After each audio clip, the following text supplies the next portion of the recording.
사랑과 은혜가 풍성하신 아버지 하나님, 하나님께서 우리들에게 생명을 허락해 주시고 어젯밤에도 무덥지만 단잠을 이루게 하시며 오늘도 새벽을 깨우게 하시니 감사합니다.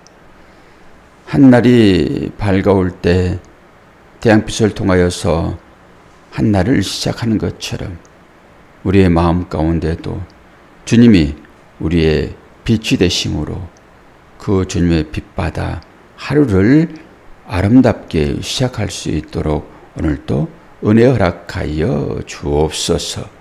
예수 그리스도의 이름으로 기도하옵나이다. 아멘. 사무엘상 16장 14절에서 23절입니다.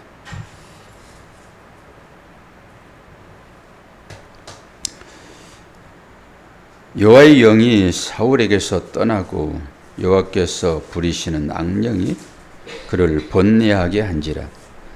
사울의 신하들이 그에게 이르되 보소서, 하나님께서 부리시는 악령이 왕을 번뇌하게 하온즉 원하건대 우리 주께서는 당신 앞에서 모시는 신하들에게 명령하여 수금을 잘 타는 사람을 구하게 하소서.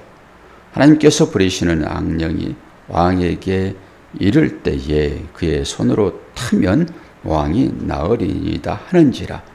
사울이 신하에게 이르되 나를 위하여 잘 타는 사람을 구하여 내게로 데려오라 하니 소년 중 한 사람이 대답하여 이르되 내가 베들레헴 사람 이새의 아들을 본즉 수금을 탈 줄 알고 용기와 무용과 구변이 있는 준수한 자라. 여호와께서 그와 함께 계시되이다 하더라. 사울이 이에 전령들을 이새에게 보내어 이르되 양치는 내 아들 다윗을 내게로 보내라 하며 이새가 떡과 한 가죽 부대의 포도주와 염소 새끼를 나귀에 실리고 그의 아들 다윗을 시켜 사울에게 보내니 다윗이 사울에게 이르되 그 앞에 모셔섬에 사울이 그를 크게 사랑하여 자기의 무기를 든 자로 삼고 또 사울이 이새에게 사람을 보내어 이르되 원하건대 다윗을 내 앞에 모셔서게 하라. 그가 내게 은총을 얻었느니라 하니라. 하나님께서 부리시는 악령이 사울에게 이를 때에 다윗이 수금을 들고 와서 손으로 탄즉 사울이 상쾌하게 낫고 악령이 그에게서 떠나더라. 아멘. 이제 하나님의 특별하신 인도하심을 통하여서 다윗이 사울의 공정에 들어갑니다. 특이한 일이 하나 벌어지는데 이 사울이 어떤 상태에 이릅니까? 하나님께서 부리시는 악령. 오늘 여러 번 나옵니다. 하나님께서 부리시는 악령. 하나님께서 부리시는 이라고 작은 글씨로 쓰여 있어요. 이런 것은 다른 사본에 있는 그런 얘기다라고 하는 거잖아요. 하나님께서 부리시는 악령. 악령, 데블, 여기에서는 라, 악한 것, 그런 것입니다. 악령이 있다라고 하는 거예요. 지금 악령. 그런데 이것을 하나님께서 부르신 이렇게 작은 글씨로 쓰여 있는 것은 하나님께서 이 악한 것을 사용하신다, 이런 의미가 되겠지요. 그래서 오늘 다윗이 사울에게로 들어갑니다. 이제 하나님의 영이 사울은 버리고 다시 다른 얘기가 떠나고 다윗에게 임하는 장면이에요. 이제 다윗에게 임함으로 성령의 감화가 있었다. 처음에 사울에게 임할 때도 성령의 감화가 있었고 그것이 예언하는 것으로 나왔습니다. 근데 오늘 다윗은 묵묵합니다. 하나님의 영이 임했음에도 불구하고 다윗은 묵묵해요. 결국 하나님의 손길을 통하여서 사울의 궁정으로 들어가잖아요. 하나님의 계획하심이 드러나고 있다, 이렇게 보시면 되겠지요. 그리고 이 사울의 증상이라고 하는 것은 이제 악령이 들므로 인해 가지고 어떤 회개한 일이 일어난 거 아니에요. 기본적으로 우리의 삶 가운데도 이러한 것을 볼 수 있잖아요. 이 마음의 불안한 증상, 이것을 현대적으로 얘기하면 우울증입니다. 우울증. 이제 우울증이 오면은 무서워요. 어떤 사람은 이거 들어오면은 자살의 충동을 느낍니다. 그래서 차로 뛰어들기도 하고요. 그리고 옥상에서 뛰어내리기도 하고요. 이게 전부 다 현대의학으로 보면은 우울증입니다. 근데 이 증상이 사울에게도 있었다라고 하는 거예요. 근데 성경은 뭐라고 얘기합니까? 하나님께서 부리시는 악령, 그가 사울을 장악했다, 이렇게 표현하고 있잖아요. 그럼 이 악한 영이라고 했는데, 영이라고 할 때는 루아호 성령이에요. 성령의 반대편이 이제 악이라고 하는 거잖아요. 이 루아의 반대편에 있는 어떤 것이라고 보면 되겠죠. 영은 영이니까 악령이라고 얘기하는 것이죠. 제가 아모스 3장 6절을 읽어보게 되면 전반부에 말고 후반부에 하나님의 행하심이 없는데 재앙이 어찌 성읍에 임하겠느냐라고 하는 말씀이 있습니다. 하나님께서 임하지 않았는데 어떻게 재앙이 이 성읍에 임했느냐, 이런 거지요. 우리는 이런 말씀들을 그냥 편안하게 볼 수도 있습니다. 그런데 초신자들이나 믿지 않는 사람들이 이 말씀을 보게 되면은, 아니 어떻게 하나님께서 이 악령을 부리시냐, 이렇게 얘기할 수 있잖아요. 그럼 우리가 이제 이 대목이 되게 중요한 대목이고 많은 사람들이 이것을 얘기하는데, 이사야서 47장을 펴세요. 이사야서 45장 7절.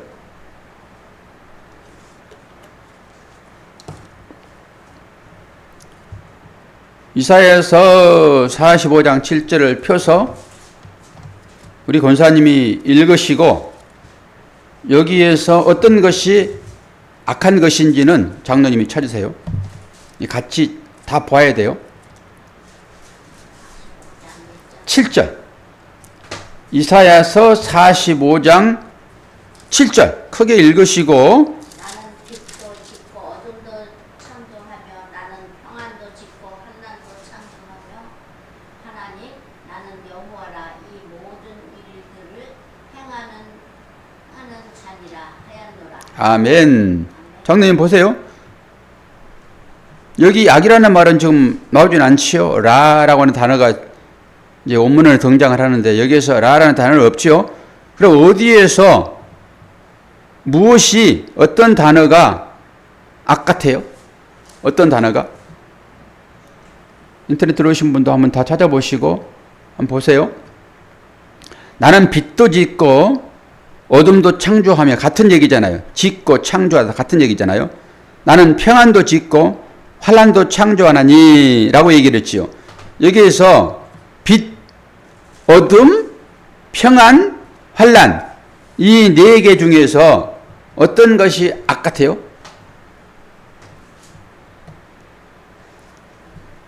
환난입니다. 예.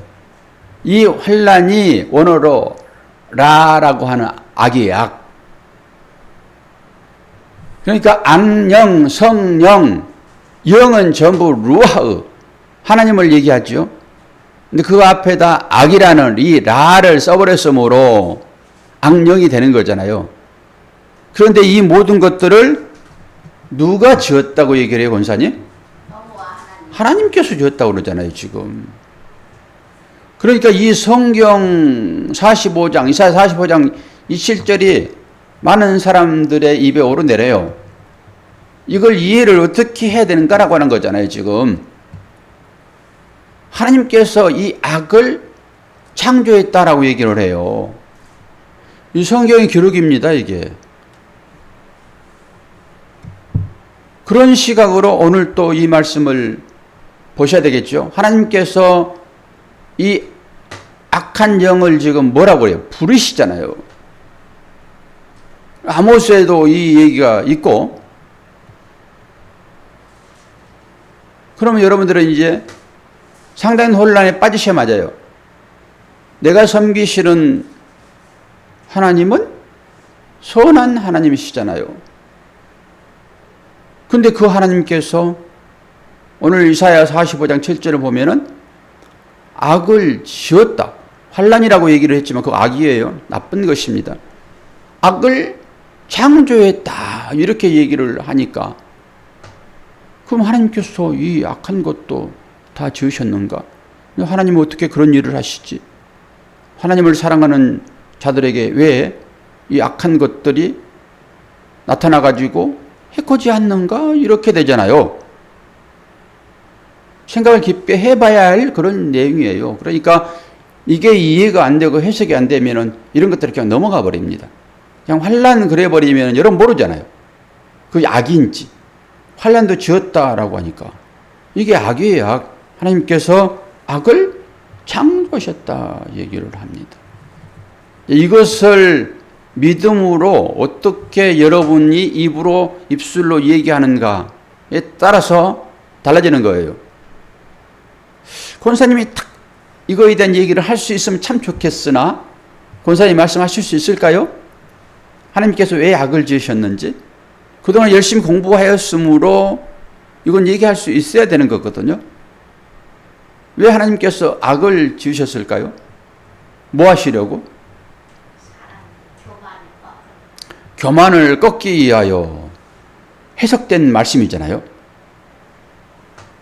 오늘 말씀에 보아도 딱 그러죠. 인간의 교만을 꺾기 위하여 하나님께서 악을 지으셨는데 그것이 하나님께서 하신 일이 맞습니까? 네. 예.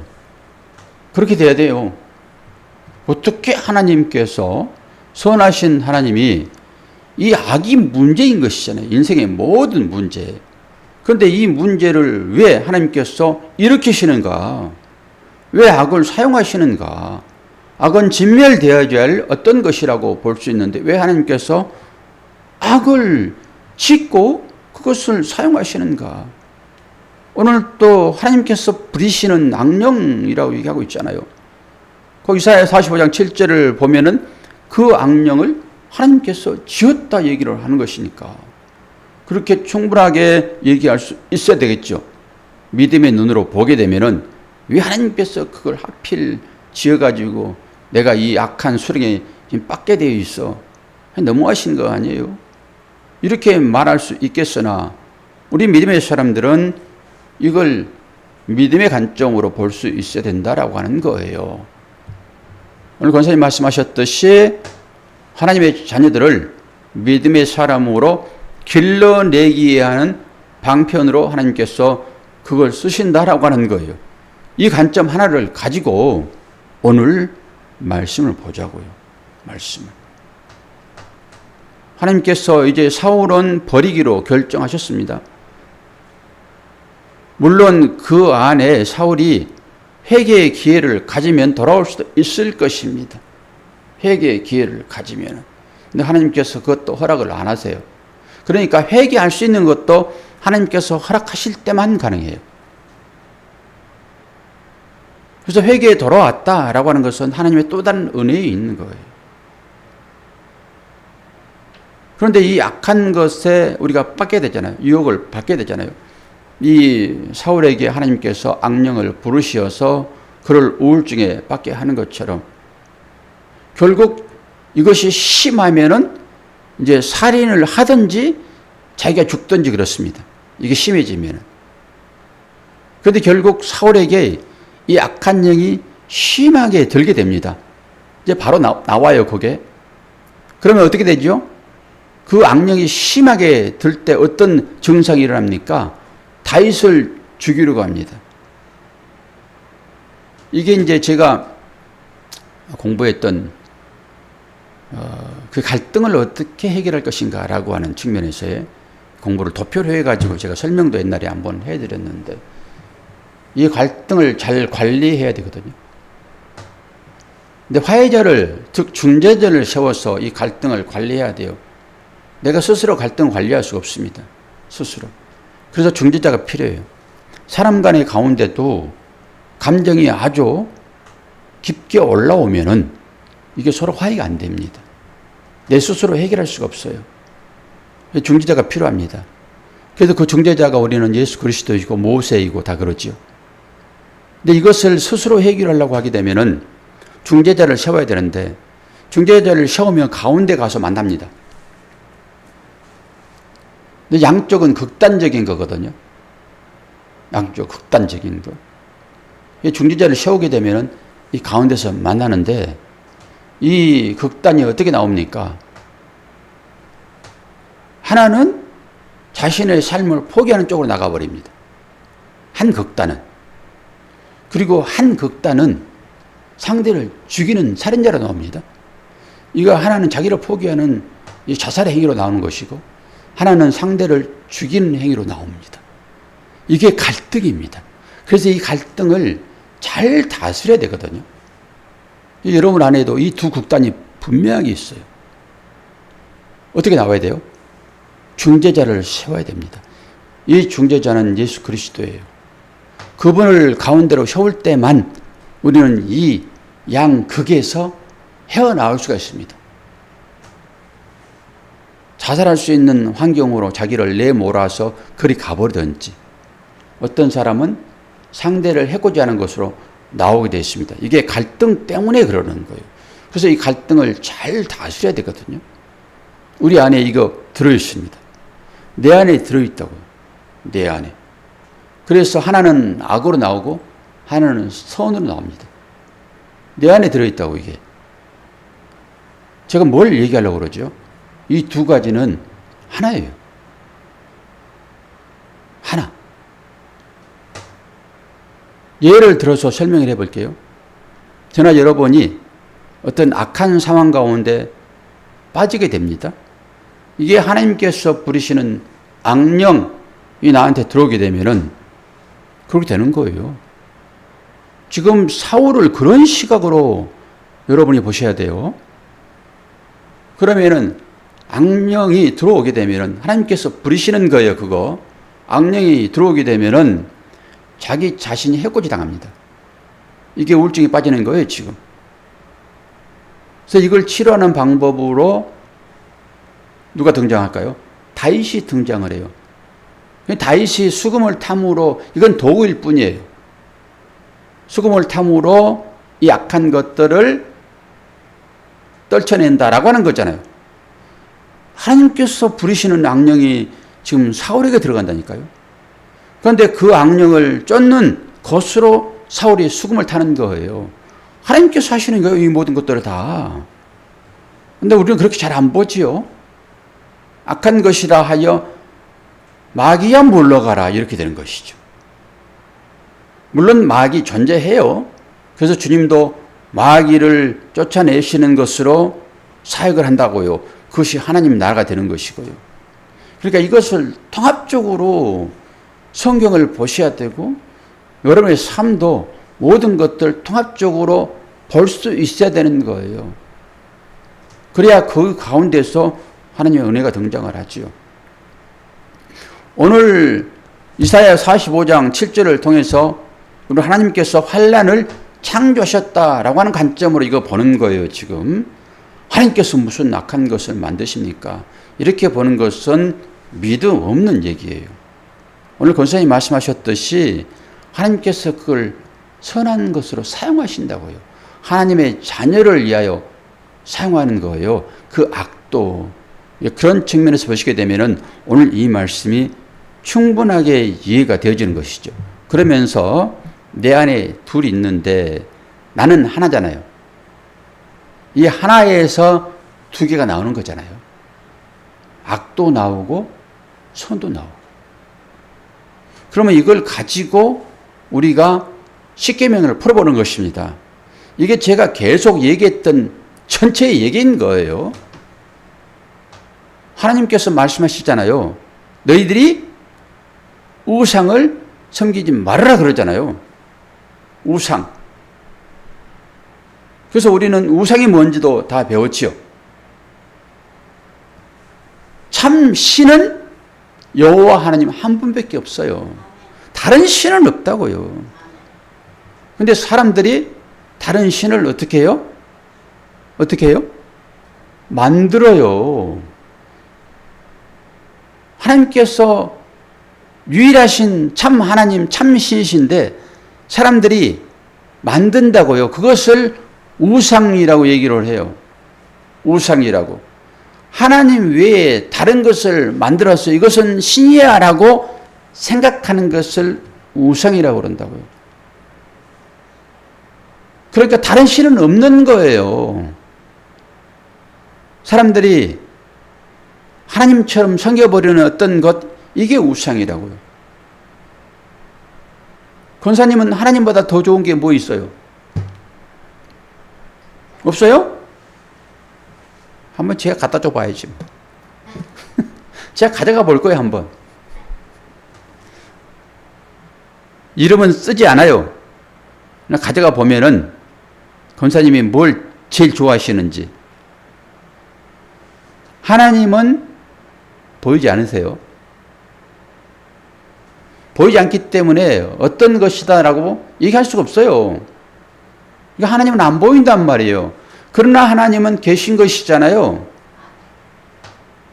그런데 세상 가운데서 모든 사람들이 좋아하는 어떤 가치가 있을 거잖아요.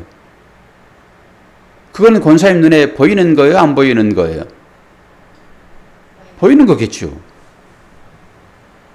하나님은 안 보여요. 그런데 권사님이 세상에 가치 있다라고 하는 어떤 좋은 것을 가져가게 되면은 하나님 안 보여요. 하나님 믿을래? 사탄 믿을래? 그러면은 100% 모든 사람들 하나님 믿을래 그러지. 사탄 믿을래 그래요? 하나님은 안 보인단 말이에요. 그런데 세상에 좋은 걸 갖다 주게 되면은 덥정 그거 좋아하죠. 하나님 믿을래? 그거 가질래? 그러면은 나 이거 갖지 않을 거야. 그러겠지요, 당연히. 근데 옛날에 얘기했잖아요. 공산당들이 내려와가지고 예수 믿는 사람들 전부 잡아놓고 거기 예수 초상화 거기 땅바닥에 놓고 너 이거 밟고 지나가면 살려줄게. 너 안 밟고 지나가면은 내가 너 죽일 거야. 그랬더니 100명 중에서 99명은 밟고 가고 한 명만 안 밟고 갔대요. 그러면은 권사님 생각할 때 100명 중에서 한 명은 안 밟고 갔고 99명은 밟고 갔는데 어떻게 됐을까 결과가?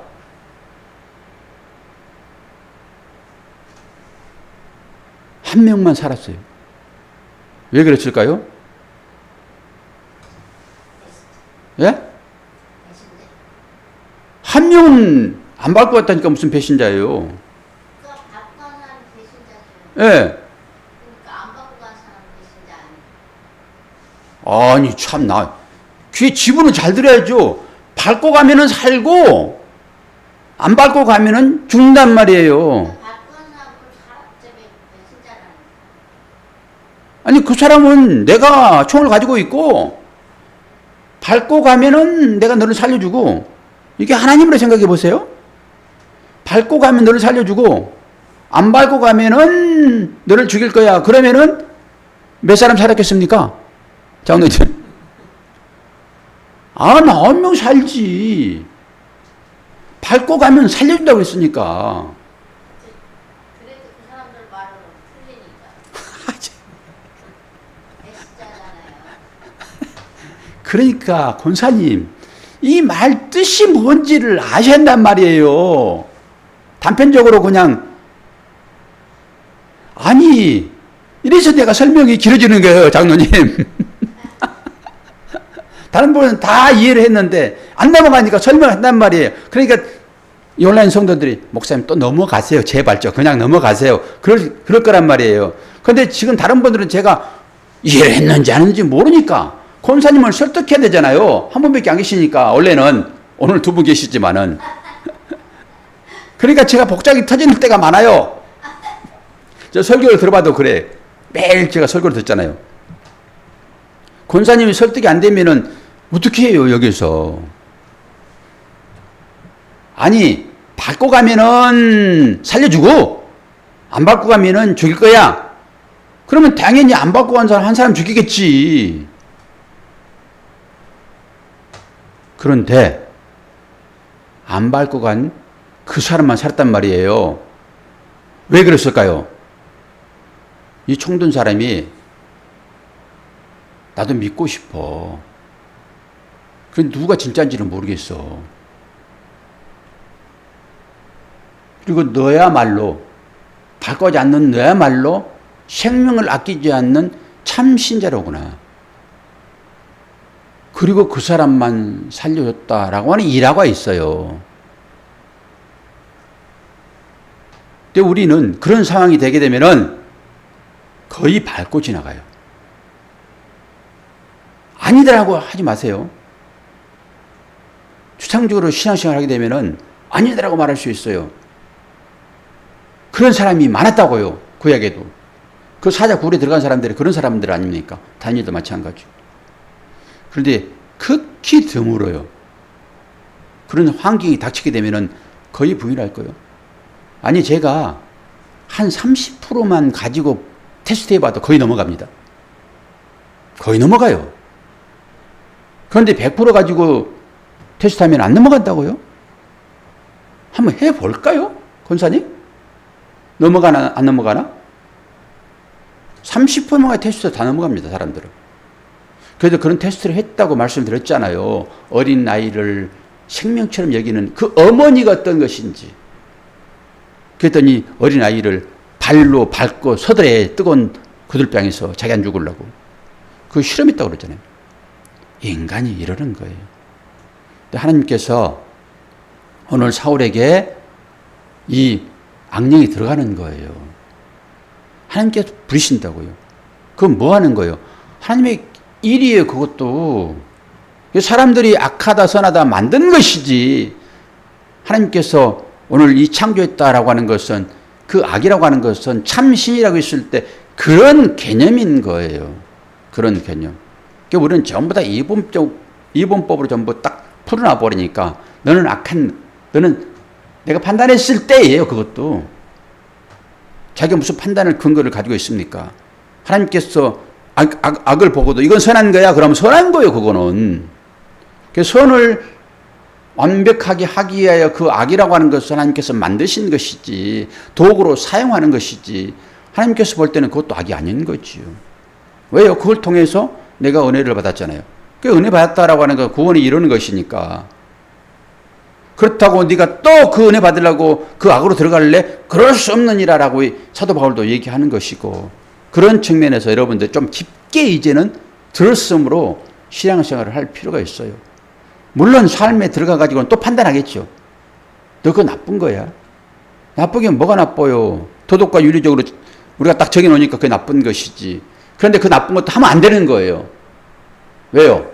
그것이 악을 품고 있으므로. 그것이 선을 품고 있으므로. 그런 측면에서 깊게 여러분들이 좀 살펴보세요. 행동으로는 쉽게 나와요. 우리 모두가 다. 나는 절대 안 밟을 거야 라고 얘기한다니까요. 그럴지라도 그 가운데서 하나님의 은혜가 우리를 믿음으로 이끌고 있다라고 이 사실들을 보시단 말이죠. 오늘 또 하나님 부리시는 그 악령이 지금 사울에게 들어간단 말이에요. 그도 하나님께서 기름 부어 세운 자예요. 아니 어떻게 기름 부어 세운 자를 왜 쳐내시려고 지금 그러시냐고요. 그리고 다른 기름 부은 자를 은밀하게 또 준비하시냐고요. 이렇게 보게 되면은 하나님 어떻게 이렇다 저렇다 하세요? 이렇게 판단할 수 있잖아요. 그래서 저와 여러분이 똑같이 그런 식으로 지금 구원받았다라고 지금 여기 서 있는 거잖아요. 그런데 이 구약으로 다시 한번 들어가서 나를 점검해 보면은 깜짝 놀라죠. 와, 이거 신앙생활 만만치 않네. 나는 구원받았으니까 아무 때나 그냥 해도 됩니까? 신앙생활을? 아무 때나 판단해도 되냐고요. 이걸 한번 들어가서 보시자라고 하는 거예요. 왜?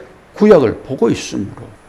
하나님께서 기름 부으신 그 사울도 지금 하나님께서 부르시는 악령을 대동해가지고 지금 만들고 있잖아요.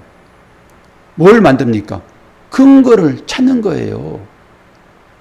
앞으로 사울을 죽이겠다라고 하는 근거를 찾는 것으로 지금 하나님께서 일을 하고 싶단 말이에요. 우리도 그 가운데 있다라고 하게 되면 화들짝 놀라야 되겠죠. 와, 이거 계속 하다가 큰일 나겠구나, 이게. 빨리 돌아와야지. 슈브! 이걸 회개.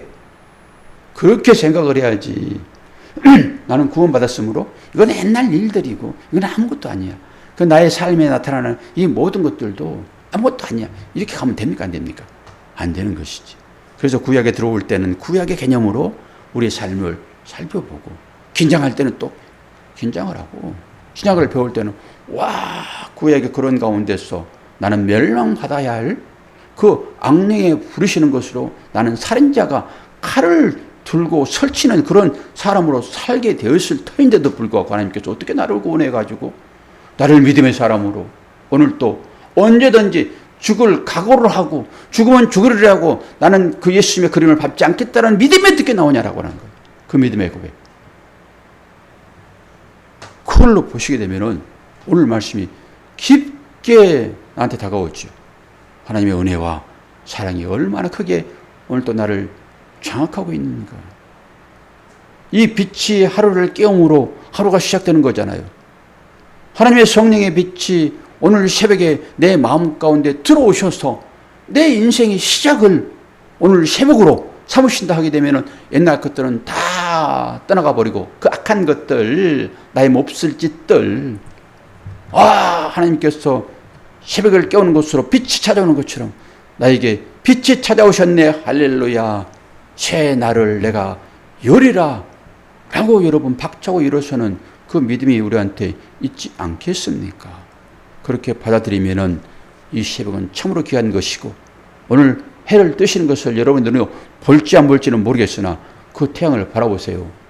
주님 빛으로 여기지 않겠습니까? 하나님께서 빛도 짓고 어둠도 짓고 환란도 짓는다 라고 하셨으므로 모든 것을 관장하시는 하나님 앞에 여러분의 삶이 있다라고 하는 이 엄연한 사실을 받아들이시고 오늘 또 그 은혜로 하루를 사시기를 축원합니다. 기도하겠습니다. 아버지 하나님, 아버지의 사랑과 은혜를 감사합니다. 오늘 또 하나님께서 모든 것을 관장하심으로 우리를 새벽 기도에 참여할 수 있도록 인도하시고 오직 참 빛이신 예수 그리스도의 말씀이 오늘 또 우리의 삶 가운데 임하고 있다는 이 사실 앞에 또한 감사합니다. 어둠 가운데 있는 사람들이 우리 눈에 보일 것입니다. 그들을 위하여 기도하게 하시고 초청 자리에 그들을 초대할 수 있도록 아버지 하나님 은혜 허락하여 주옵소서. 감사드리며 예수 그리스도의 이름으로 기도하옵나이다. 아멘.